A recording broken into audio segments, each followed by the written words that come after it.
Este programa es presentado por Banamex, Deloitte y el Tecnológico de Monterrey.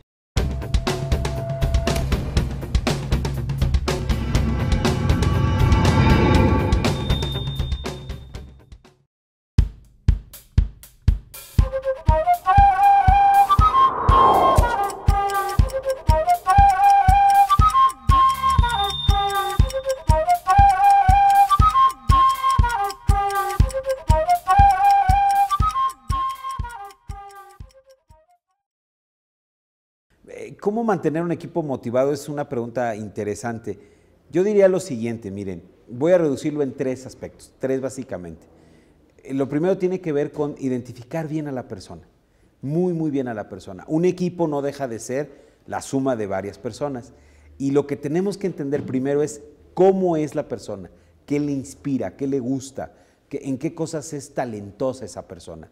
No ponerle a hacer lo que yo quiero que haga, no ponerle a hacer lo que yo espero que haga o hacerle la tarea que yo quiero que haga, sino ponerle a hacer lo que le gusta hacer, en donde es realmente capaz, hábil. Piensen en un equipo de fútbol. Si una persona, por ejemplo, es zurda, pues no la voy a poner a correr por la derecha. Si una persona es hábil brincando, pues quizás no lo voy a poner barriéndose. Va a ser el primero quizás va a ser un zaguero por el lado izquierdo y el segundo quizás va a ser un portero. Cuando yo encuentro una persona adecuada, en el lugar adecuado, seguramente esa persona se va a sentir a gusto, motivada.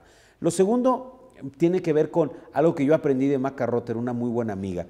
Maca Rotter, que trabaja en una compañía muy grande aquí mexicana, ella nos hizo una recomendación bien interesante. Dice, todos los días, haz algo significativo por los demás. Haz algo que realmente le cambie el día o la vida a esa persona por los demás. Voy a poner un ejemplo bien simple. Si todos los días tu secretaria, por ejemplo, te sirve el café, ahora hazlo tú. Ahora tú sírvele el café a la secretaria. Si todos los días, por ejemplo, la señora de limpieza llega, limpia la oficina y saca la basura, ahora tú toma la basura y sácala y vacíala en el compartimento de basura externo y dale las gracias a la persona de limpieza. Cuando uno hace una sola cosa, por pequeña que ésta sea, en beneficio de los demás, o de alguna manera pensando en los demás, estás cambiándolo su entorno y haciéndolo que se inspire, que de alguna manera crea algo nuevo. Y lo tercero, para mí, yo creo que es bien importante, tiene que ver con el tema de confianza. ¿Cómo construyo confianza?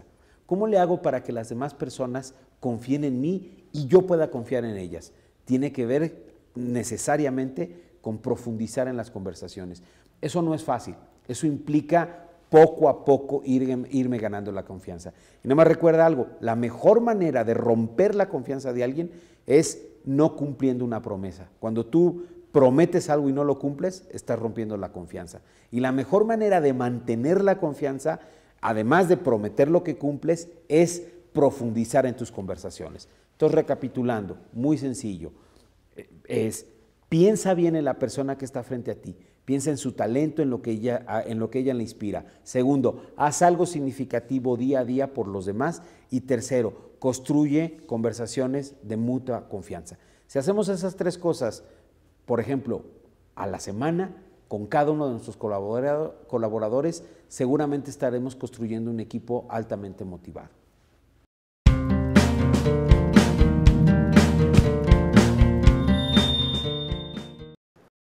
Escaparate a las mejores empresas mexicanas. Hola, mi nombre es Pablo René Ramírez Velázquez y soy coach de las mejores empresas mexicanas. Y hoy tenemos el gusto de estar con el ingeniero Esteban Jax Moreno, quien es director general de C3 Internacional. Mucho gusto y bienvenido. El tema de nuestra charla va a ser el logro de consensos para una mejor toma de decisiones. Y, ingeniero, si te parece, empezamos con ¿qué es un consenso? Bueno, es una buena pregunta. ¿Qué es un consenso? Hay varias falacias, por decir así, o varias acepciones de consenso que no todas son correctas.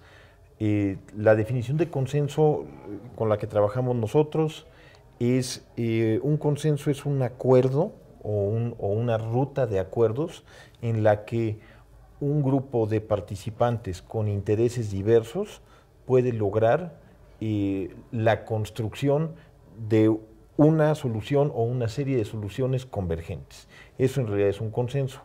Quiere decir que hay un grupo ampliado de personas con intereses diversos alrededor de un tema específico de interés común, y que el consenso no quiere decir, muchas veces se habla de consenso como un acuerdo en el que todas las partes están conformes, o un acuerdo, otra de las falacias importantes o de las definiciones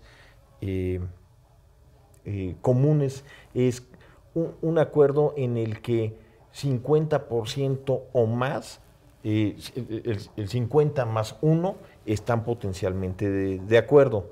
Y en realidad los consensos no tienen tanto que ver con una aceptación total o una aceptación porcentualizada, sino que los consensos tienen que ver con una estructura de acuerdos en la que múltiples participantes aceptan sus diferencias y se acercan en algunos, uno o varios puntos convergentes. Realmente lo importante del consenso no es el porcentaje de gente o el nivel de acuerdo, sino la capacidad que tienen los grupos de entender y aceptar sus diferencias y de construir a partir de puntos comunes. Y en un entorno empresarial en el cual se toman decisiones de diferentes formas y a distintos niveles, ¿cuándo aplica entonces un consenso?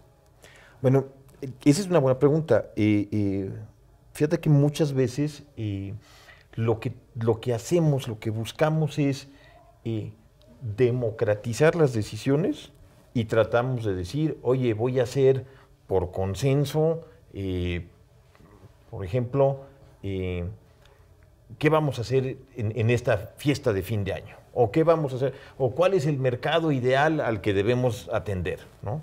Entonces genera un grupo y el grupo trata de llegar por aproximaciones sucesivas a una definición común.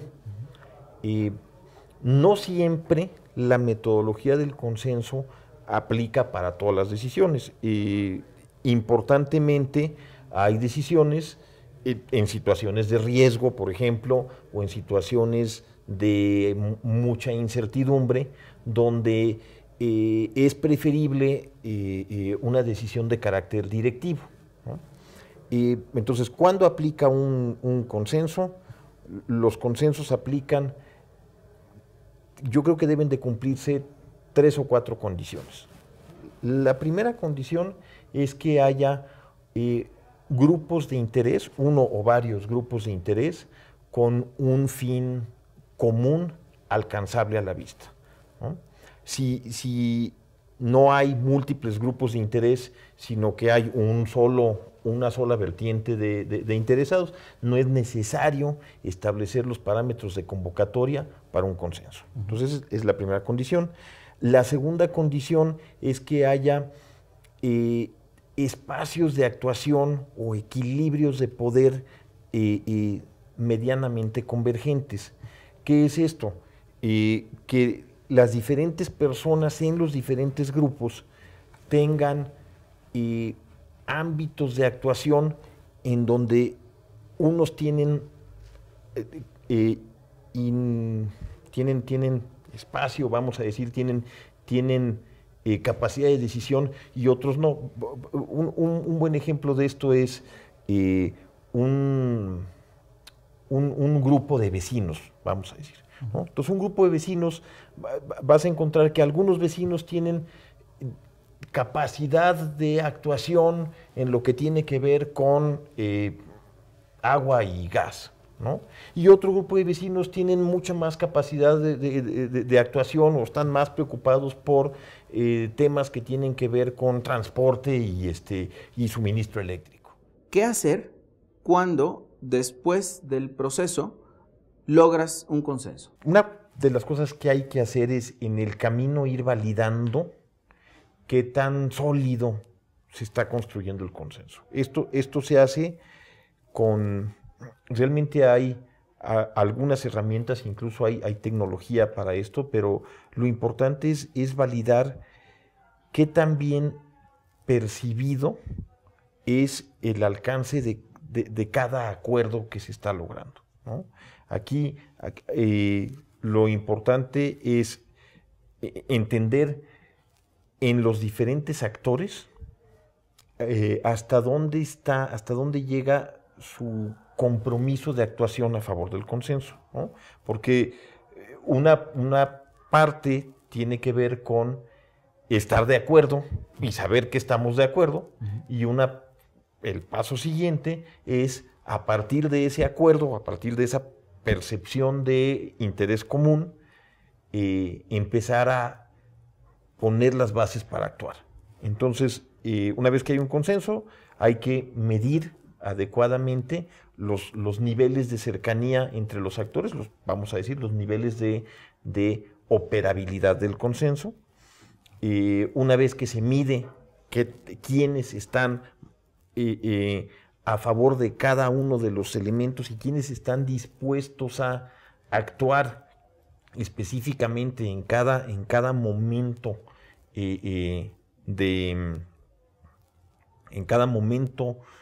de articulación, vamos a decir, del consenso mismo, lo que sigue ya es relativamente sencillo, es ofrecerle a cada actor o a cada grupo un espacio convergente de acción. Esto es, ya nos pusimos de acuerdo, ya entendemos cada quien cuánto está dispuesto a invertirse a favor de este consenso, y lo siguiente es darnos espacios en donde uno no le estorbe al otro, en donde la resultante de esfuerzos camine en la misma dirección. Y dentro de este proceso, ¿cuáles son los errores más comunes o los errores en los que existe más riesgo de caer? Uno de los errores, yo creo que hay al menos dos vertientes importantes de error. Yo diría que uno de los errores tiene que ver con la forma como se enmarca una decisión, ¿no? Los errores más comunes tienen que ver con enmarcar una decisión de tal forma que el marco de referencia empuja hacia un lado u otro, ¿no?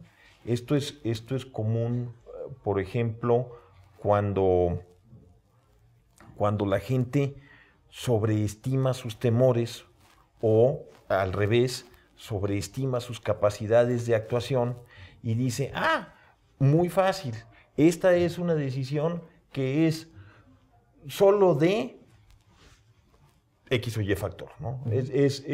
Solo es cosa de que lleguen los participantes, y cuando lleguen los participantes, entonces habrá capacidad de juego. Y normalmente este error de sobreestimar el alcance de la decisión, si uno dice, bueno, lo que a mí me falta es que lleguen los participantes, enmarca toda la decisión exclusivamente al proceso de convocatoria, por ejemplo, ¿no? Y entonces se pierde de vista que además de la convocatoria se necesita entender las reglas del juego, ¿no? Y el proceso de enmarcar la decisión normalmente es donde se encuentran, yo diría, más de la mitad de los errores al decidir, ¿no? Tendemos a trabajar con poca información disponible, y esta poca información nos obliga a tratar de decidir a muy alta velocidad, ¿no? Queremos tener una decisión lo más preciso posible de la manera más inmediata. Entonces es naturaleza humana enmarcar muy rápidamente, simplificando el alcance de lo que queremos al final de la decisión, y esto normalmente arroja que partimos a decisiones, y quiero decir decisiones de consenso y no de consenso, de manera subóptima, con menos referencia de la mínima necesaria. Este creo yo que es el primer error, uno de los errores más importantes. Y creo que el otro ramo de error tiene que ver con el nivel de preparación, ¿no? Y la estimación de experiencia que tenemos. En general, los decisores nos hacemos de ideas o reforzamos nuestra visión de nosotros mismos diciendo, yo soy muy bueno para las finanzas. Entonces, rápidamente enmarco una decisión para que se parezca a factores financieros, porque supongo que mi experiencia pasada replica para el caso que estoy enfrentando. Y estas sobreestimaciones, particularmente en las interacciones humanas, son las que las que normalmente descuadran la capacidad de decidir. Y lo complicado está en que uno descubre que sobreestimó su capacidad, normalmente hasta que ya va muy adelantado en el proceso de decisión y hasta que ya afectó a alguna parte interesada. Para poner en práctica los ejemplos que hemos platicado hoy, quisiera que nos compartieras algún caso al respecto. ¿Cómo no? Un ejemplo que me viene rápidamente a la mente de aplicación de consenso fue... de hecho, es un proceso que está ahorita en activación que tiene que ver con la reconstrucción comunitaria de la colonia Anáhuac. La colonia Anáhuac es una colonia aquí en la Ciudad de México que está muy cercana a Polanco, a una de las zonas más económicamente desarrolladas de la ciudad. Y la colonia Anáhuac, si bien tiene cercanía geográfica, no tiene los mismos motores económicos que tiene Polanco. Y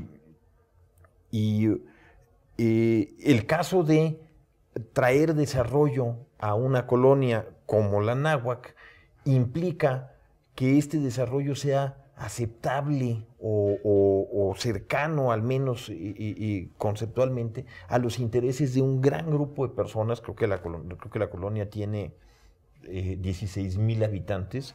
Entonces estamos hablando alrededor de como 5 o 6,000 posibles núcleos familiares. Y entonces ahí realmente generar una solución de acercamiento económico pues implicaba producir antes un consenso. ¿Cómo se está haciendo este proceso de consenso? Que es un proceso que ahorita está vigente. Primero, pues están clasificando los múltiples intereses, ¿no? Para esto también lo ideal es usar una plataforma tecnológica en donde se puedan mapear los actores y qué conexiones tienen entre ellos. A partir de ahí se buscan temas convergentes, como te platicaba. En estos temas convergentes lo importante es que tengamos una foto de todos los intereses posibles en los que diríamos los habitantes de la colonia se ven reflejados, y a partir de que tenemos este mapa de actores, este grupo de intereses, se pasa a un proceso de convocatoria. La convocatoria implica acercarse a los interesados y demostrarles el valor de la legitimidad en participar en este consenso. Es decir, pues les vamos a pedir que se apuesten a favor de una decisión colegiada, y esto pues tiene que ver con específicamente que ellos crean en el proceso, ¿no? Se les convoca a rondas temáticas. En cada ronda temática se busca un convocante con credibilidad y transparencia adecuada, y de ese proceso se generan una primera capa de acuerdos. En la primera capa de acuerdos inmediatamente produce o consolida el compromiso de interesados específicos, particularmente inversionistas, ¿no? En el caso muy particular de esta colonia, por ejemplo, en el tema de esparcimiento y de identidad social, un actor importante, es una de las grandes cadenas de cine mexicanas que dice, yo me apuesto con la colonia y estoy dispuesto a invertir en estos procesos. Se logra un pequeño cambio y a partir de ahí se construye. Si el día de hoy tú visitaras la colonia Anáhuac, se empiezan a ver pequeños polos de desarrollo alrededor de inversionistas y jugadores locales que están dispuestos a aceptar pequeños cambios. Y ese es un poco lo que sucede en el proceso de consenso, que se construyen las etapas y se pasa a un continuo evolutivo de desarrollo colegiado. Entonces, no se toma una postura absoluta, sino que se van construyendo con la participación comunitaria posturas en diversas etapas y es un proceso que está constantemente cambiando y actualizándose. Exacto. Son, como tú dices, posturas conectadas entre sí. Y eso permite que la calidad de la decisión vaya mejorando con las iteraciones. Básicamente, y el involucramiento de los actores. Y el involucramiento, exacto. Básicamente es más importante llegar juntos que estar en lo absolutamente correcto. Ingeniero, para terminar, quisiera pedirle que hiciera una recapitulación del tema tan interesante que hemos charlado hoy. Bueno, a modo de recapitulación, yo diría que los consensos son una alternativa interesante para la toma de decisiones, específicamente cuando los grupos involucrados en la decisión tienen equilibrios de poder que los alejan de decisiones directivas y también cuando hay suficientes condiciones evolutivas que hacen que otros esquemas de decisión más finitos en el tiempo no generen la visibilidad suficiente. Entonces, básicamente, yo diría que las condiciones para consenso son esas, para escoger consenso sobre cualquier otra herramienta, son esas, que sean grupos diversos con balances similares y que necesiten decisiones evolutivas.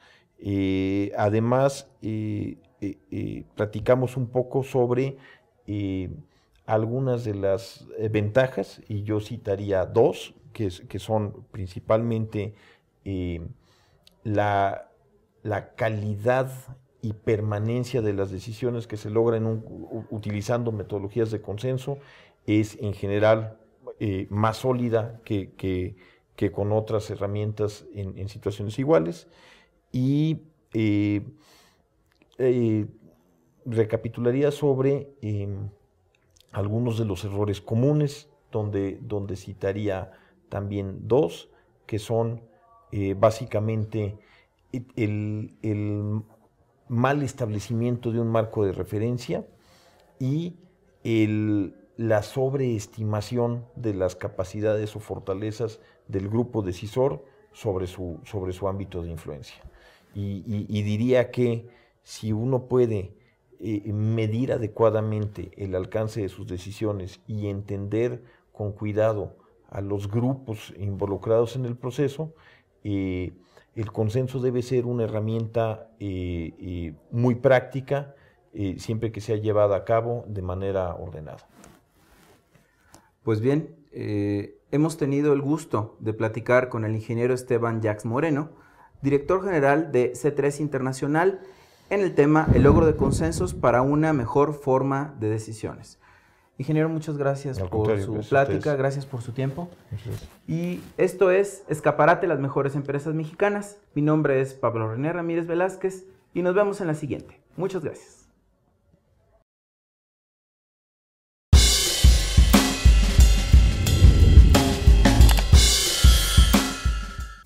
Constantemente nos encontramos con artículos en internet que queremos leer y que por cuestión de tiempo o por olvido no podemos terminar. Por eso, en este nuevo Link Empresarial, te presentamos una aplicación con la que podrás guardar todo eso que quieres leer en internet. Pocket. Pocket es una sencilla aplicación que te permitirá marcar videos, artículos y casi todo lo que encuentres en internet para poder revisarlo en el momento que quieras y donde quieras. Pocket se conecta con más de 300 aplicaciones y es compatible con iOS, Android, Kindle, PC y Mac, por lo que nunca más perderás nada en el vasto mundo de Internet. Además, la aplicación es gratuita. Descárgala desde la tienda de tu dispositivo favorito. Nos vemos en un nuevo episodio de Link Empresarial.